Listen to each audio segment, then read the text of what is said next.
untuk menyampaikan salah satu definisi ataupun pengertian daripada self harm berdasarkan Hidayati 2015, bahwasanya self harm itu adalah suatu bentuk perilaku menyakiti diri sendiri yang dilakukan individu karena permasalahan yang kompleks dan rumit tentunya, ingatan yang menyakitkan, atau keadaan yang di luar kendali sebagai cara untuk mengatasi tekanan secara emosional atau rasa sakit secara psikis yang tidak tertahankan dialami oleh individu dengan melukai diri sendiri tanpa bermaksud ataupun berniat untuk melakukan bunuh diri, namun dapat mengancam jiwa individu. Dari definisi ini kami membuat sebuah rencana keperawatan yang tadi tidak ada niat dari pasien kami itu melakukan bunuh diri, tapi tetap kami harus memberikan aware kepada pasien itu karena bisa perilakunya itu mengancam jiwa individunya. Ada sarana? Dari dua definisi tadi di atas, pengalaman nanti yang akan kami sampaikan di sini adalah ada 4 unsur yang akan kami sampaikan, yaitu persepsi kami sebagai perawat terhadap pasien dengan self harm, kemudian tindakan keperawatan apa saja sih yang sudah kami buat, kemudian tindakan yang sudah kami lakukan, dan motivasi-motivasi apa saja sih yang kita berikan kepada pasien kita, kemudian kendala-kendala yang kami hadapi pada saat kami melakukan asuhan keperawatan ini. Slide. Kita ke unsur yang pertama, yaitu persepsi.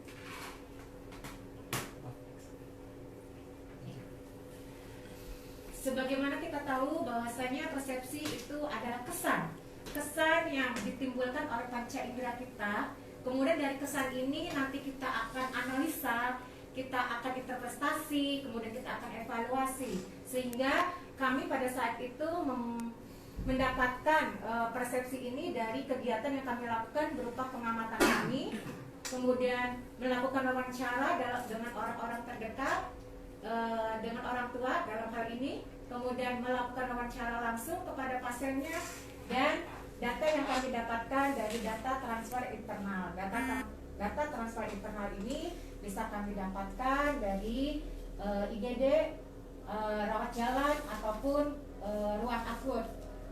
Perlu kita ketahui bahwasanya di Rumah Sakit Jiwa Provinsi Jawa Barat, pasien masuk di ruang pemulihan itu bisa dari 3 area tadi, yaitu IGD, rawat jalan, serta ruang akut. Selesai.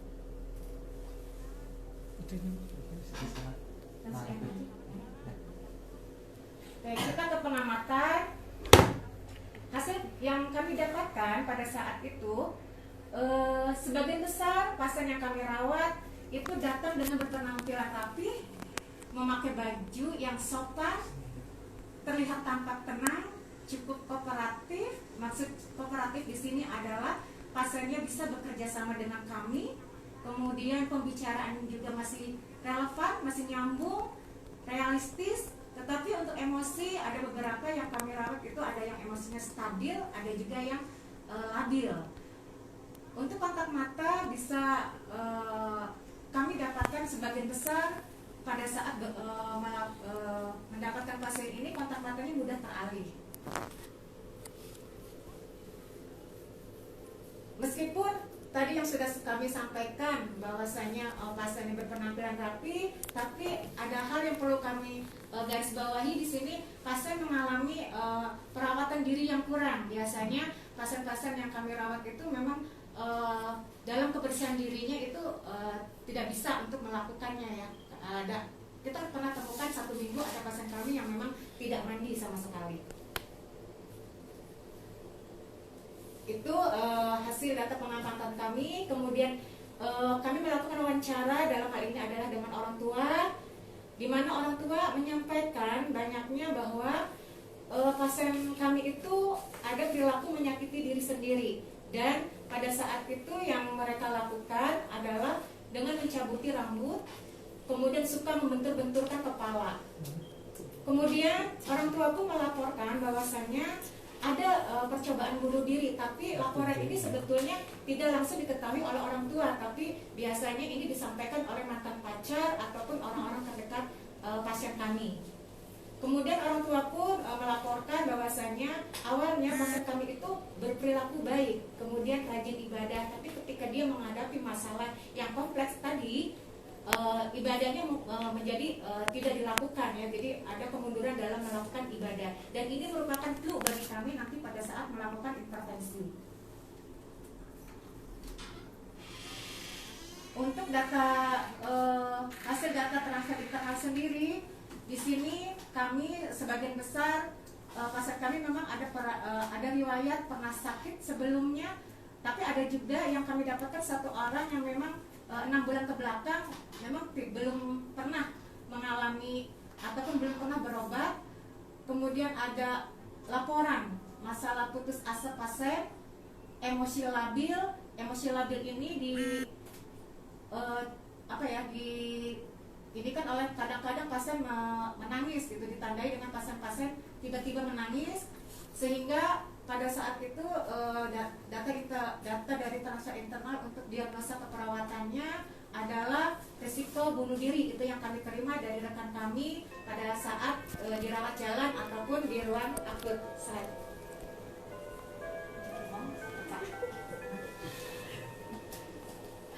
Berbagi Ya.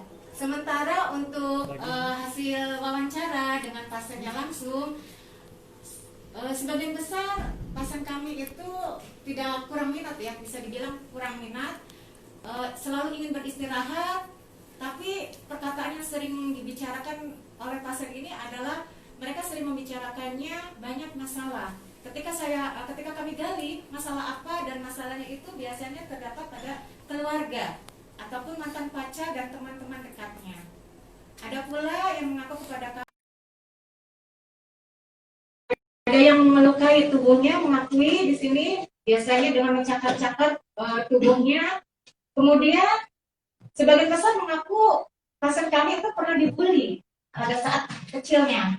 Kemudian merasa tidak berharga, tidak berdaya, kemudian selalu disalahkan di sini. Ketika pasien kami membuat keputusan, keluarga selalu menyalahkan.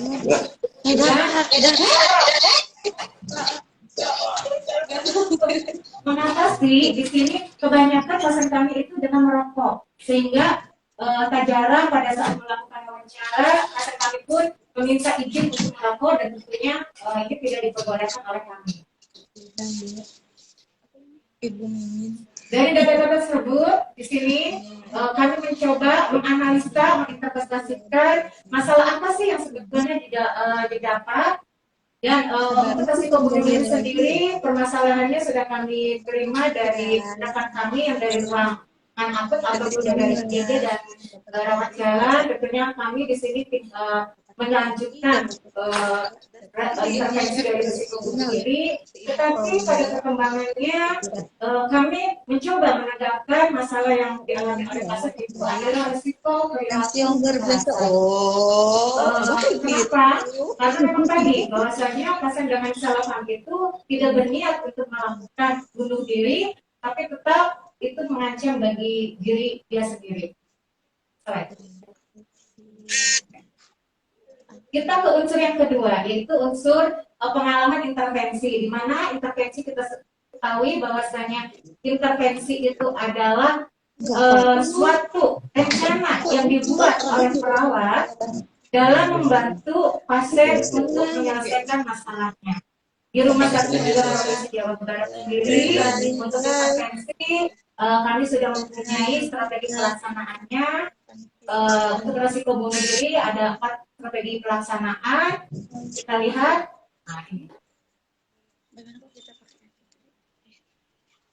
Ini poin-poin yang data poin fokus ya, sebetulnya banyak sih, ada yang tapi kami tuliskan yang poinnya saja, poin intinya saja. Yang pertama, untuk strategi pelaksanaan yang pertama itu mengamankan benda-benda yang dapat membahayakan pasien, karena ada satu pasien kami menggunakan pensil untuk melakukan selap hamnya gitu. Jadi pada saat itu meskipun pasien kami Kalau itu nggak bisa menyukai dikut YouTube itu menggambar apa dan ya? menulis, kami tidak memberikannya tanpa tanpa pengawasan dari kami. Kemudian melakukan kontak treatment. Tentunya kalau kontak treatment ini dilakukan sesuai dengan kondisi pasien. Di kami ada yang disebut berupa respon umum secara adaptif, di mana berupa 1 kurang lebih 15 sampai 30 menit kami kontak dengan pasiennya, untuk berupa 2-nya sekitar 1 jam, dan untuk kontak treatment yang berupa 3 kita lakukan observasi selama 2 jam sekali pasien. Kemudian kita lakukan strategi pelaksanaan yang kedua. Di sini kami pun mengidentifikasi aspek positif yang dimiliki oleh pasien. Dan alhamdulillah pasien-pasien yang kami rawat di sini mereka mempunyai banyak potensi positif yang memang perlu dikembangkan, karena tadi mereka sendiri merasa tidak percaya diri terhadap potensi yang dimilikinya. Kemudian untuk strategi pelaksanaan yang ketiga, yaitu mendorong pasien kami untuk memilih topeng individu yang konstruktif. Nah, di strategi pelaksanaan ini kami di ruangan bekerja sama ataupun berkolaborasi dengan konsulen keperawatan kami, dalam hal ini sebagai narasumber yang kedua yaitu Bu Winda, untuk melakukan terapi individu dan juga terapi keluarga. Kenapa terapi keluarga kami lakukan? Karena banyaknya masalah yang dihadapi oleh pasien kami itu memang bersumber konfliknya itu dari keluarga, sehingga terapi ini sangat diperlukan untuk perkembangan pasien kami. Dan tidak lupa kami pun tetap berkolaborasi dengan dokter untuk melakukan terapi psikofarmaka. Selain tadi kita melakukan tindakan dan farmakologinya. Kita ke intervensi yang kedua, intervensi tindakan keperawatan yang kedua yaitu resiko perilaku kekerasan. Di resiko perilaku kekerasan, sasaran strategi pelaksanaannya ada 5. Apa saja? Ini yang kita sudah lakukan. Di sini kami melatih pasien untuk melakukan teknik napas dalam. Meskipun strategi pelaksanaan ini ada beberapa pasien yang memang menurut pasien itu kurang efektif, tapi ada satu sih yang mau melakukan teknik ini sebagai usaha untuk mengatasi permasalahannya. Kemudian kami tawarkan kembali latihan fisik 2. Latihan fisik 2 ini adalah menyalurkan energi marah kita terhadap benda-benda yang aman untuk kita, jadi tidak melukai diri sendiri, yaitu dengan cara pukul ke benda-benda yang memang bersifat lunak ataupun lembut. Kalau dicontohkan tadi sama Bu Wida, bisa dengan boneka, bisa dengan pukul bantal ataupun kasur. Untuk strategi ini sepertinya yang pasien yang kami rawat itu kurang merasa efektif untuk melakukan teknik ini, jadi kami langsung menawarkan strategi pelaksanaan yang ketiga, yaitu latihan sosial verbal. Latihan sosial verbal itu seperti apa? Sebagaimana kita ketahui bahwasanya pasien dengan self harm itu mempunyai kekurangan dalam mengungkapkan perasaannya. Di sini kami latih pasien untuk mau mengungkapkan apa yang dia rasa, apa yang dia inginkan, ataupun apa yang dia alami kepada seseorang, tentunya dengan cara yang baik. Jadi kita di sini melatih pasien untuk berusaha melakukan asertif, ya, kegiatan asertif untuk melakukan, kalau dia memang tidak suka terhadap sesuatu, kita berani harus mengungkapkannya. Nah di sini alhamdulillah untuk latihan sosial verbal ini pasien yang kami rawat, alhamdulillah ya cukup membuat pasien kami merasa bahwa latihan ini bisa dimasukkan dalam kegiatan jadwal mereka.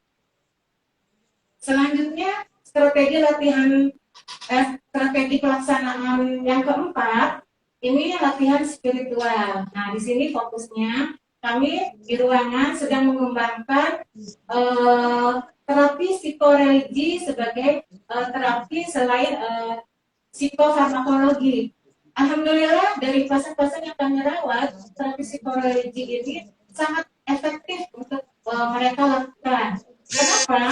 Kami di sini melakukan pendekatan ini di latar belakangnya karena tadi banyak pasien selangkang yang kami rawat memang tidak mau melakukan kegiatan ibadah. Kami pernah menemukan ada pasien yang mengungkapkan bahwasannya Allah itu tidak adil, Tuhan itu tidak adil, kenapa harus saya yang mengalami ini? Nah, hal-hal yang seperti ini menjadi latar belakang kami untuk melakukan pendekatan spiritualnya kepada pasien-pasien kami, dan alhamdulillah untuk terapi psikologis ini efektif, bisa bisa membuat pasien kami terbuka pola pikirnya dan mengarah kepada penyembuhan mereka sendiri. Dan tentunya kami tidak lupa berkolaborasi dengan dokter, yaitu melakukan untuk terapi psikofarmakanya, karena ada beberapa pasien kami juga pada perkembangannya pasien kami mengalami akut yang sehingga perlu untuk dikonsultasikan psikofarmakanya.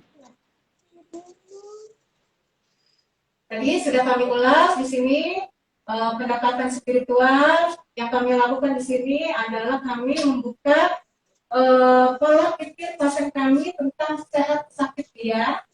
Kemudian kami melatih pasien dia untuk berzikir.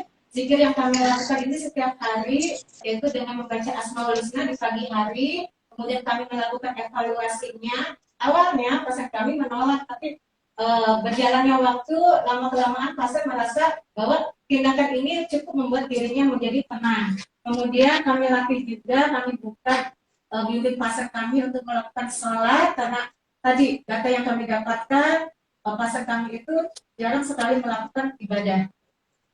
Adapun tujuan dari pendekatan spiritual ini, seperti yang sudah disampaikan tadi, memberikan ketenangan, kemudian mengembalikan perilaku ibadah yang awalnya tidak dilakukan menjadi dilakukan, dan yang terpenting adalah merubah pola pikir daripada pasien sendiri, dan tentunya yang kami inginkan adalah mempercepat daripada kesembuhan pasien. Untuk pengalaman yang ketiga di sini motivasi tentunya selalu kami lakukan kepada pasien. Motivasinya diantaranya yaitu mendengarkan keluhan pasien, memberikan semangat, tentunya semangat hidup, menemukan arti dalam kehidupannya, memberikan kenyamanan bahwa pasien merasa aman dan nyaman selama perawatan, dan motivasi spiritual, karena bisa ada juga pasien yang perlu diingatkan, yang perlu dimotivasi dalam melakukan kegiatan ibadahnya. Dan yang terpenting di sini kami memberikan motivasi terhadap aspek positif yang sudah dimiliki oleh pasien. Tentunya dalam melakukan asuhan keperawatan kami pun mendapatkan kendala-kendala, baik dari internal maupun eksternal. Dari internal sendiri, seperti yang sudah disampaikan oleh dua narasumber, tidak semua pasien kami terbuka.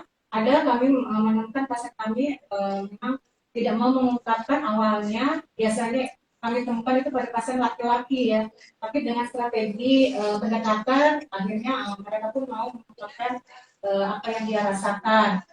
Dan hal ini yang membuat kesulitan kami dalam menggali data, sehingga untuk melakukan rencana perawatan pun mulai terhambat. Untuk faktor eksternalnya, di sini kami sering menemukan bahwa keluarga kurang kooperatif, ditandai ada beberapa keluarga yang memang menyembunyikan permasalahan-permasalahan yang ada dalam keluarganya. Ini merupakan kendala bagi kami juga. Yang terakhir adalah sarana prasarana yang ada di perspektif. Mungkin itu saja yang bisa kami bagikan, sedikit pengalaman kami sebelum kami tutup. Ini rekan kami yang sudah berupaya untuk merawat pasien-pasien dengan selama dari ruang cendrawasih ada, ruang Merak sekarang juga saya sekarang di ruang Merak. Sebelum saya tutup, saya ingin berpesan kepada teman-teman semua, cintai diri sendiri sebelum mencintai orang lain. Salam sehat jiwa, wabillahi taufiq wal hidayah. Wassalamualaikum warahmatullahi wabarakatuh. Waktu dan tempat saya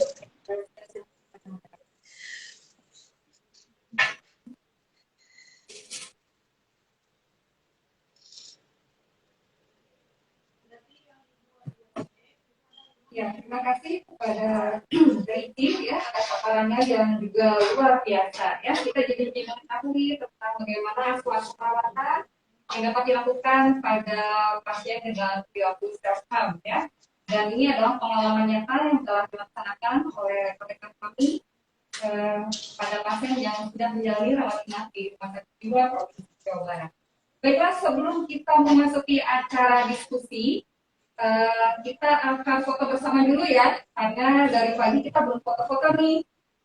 Siap ya, Dokter Dian, Bu Winda, PIC? Aku di mana nih? Ya, mohon teman-teman, buka dulu videonya semua. Lambaikan tangan. Oke. Karena kita temanya untuk mencintai diri sendiri, kita pakai gini aja deh.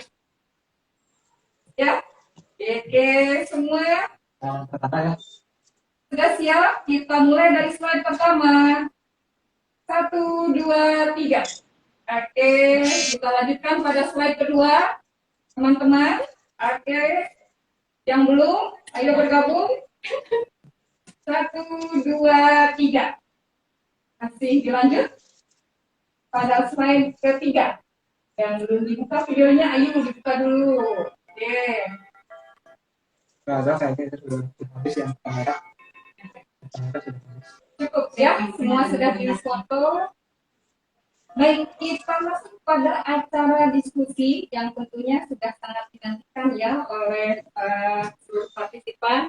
Namun sebelum kita ambil beberapa pertanyaan yang sudah dicatat pada kolom chat Zoom maupun live chat YouTube, bagi teman-teman yang sudah bergabung dalam Zoom, silakan raise hand, kita akan fasilitasi dapat berinteraksi langsung dengan narasumber.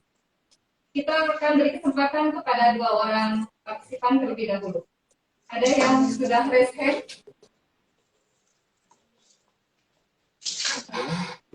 Oke, kalau belum ada, kita ambil saja dulu. Kita pilih pertanyaan yang sudah masuk pada kolom chat di Zoom maupun di YouTube ya.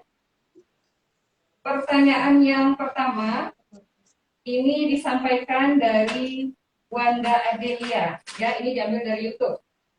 Pertanyaannya, bagaimana cara mengurangi overthinking dan insecure akan kekurangan dan masalah yang tadi Ibu itu sebutkan?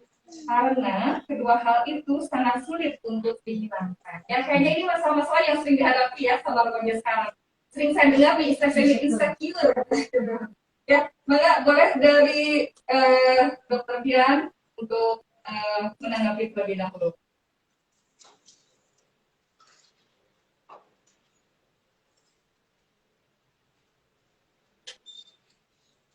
Sudah cukup jelas dok pertanyaannya?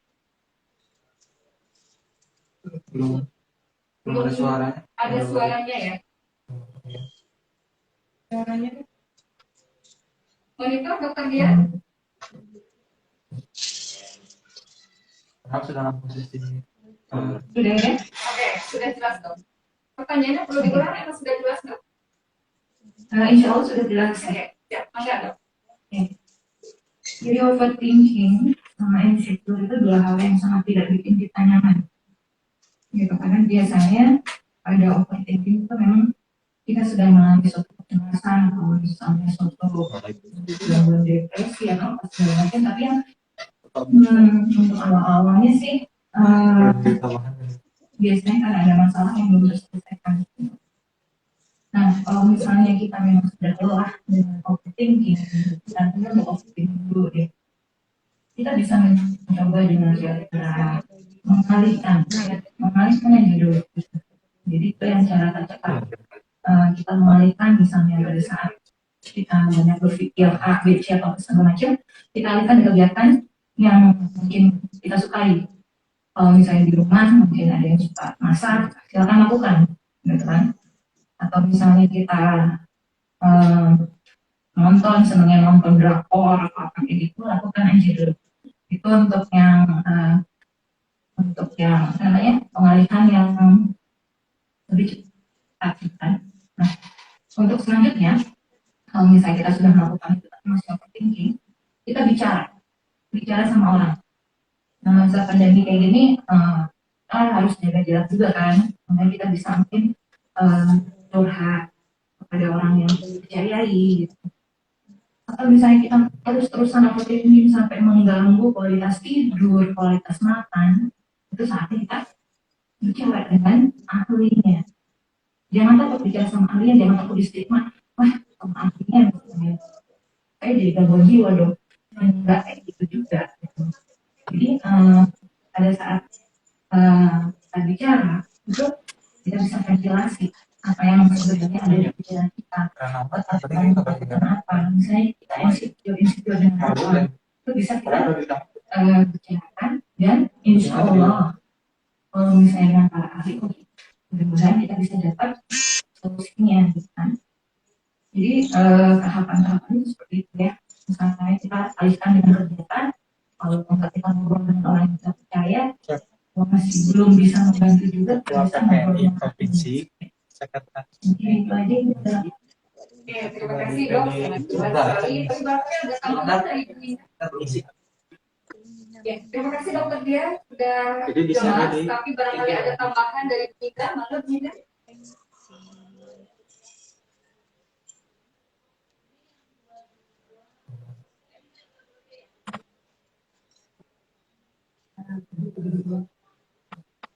Suaranya bisa agak terasa. Apa sudah cukup jelas? Ya, sudah cukup jelas. Oke, untuk mengatasi overthinking, kita melatih diri kita untuk lebih berpakaian diri. Jadi, apapun yang kita kerjakan, apalagi kalau kita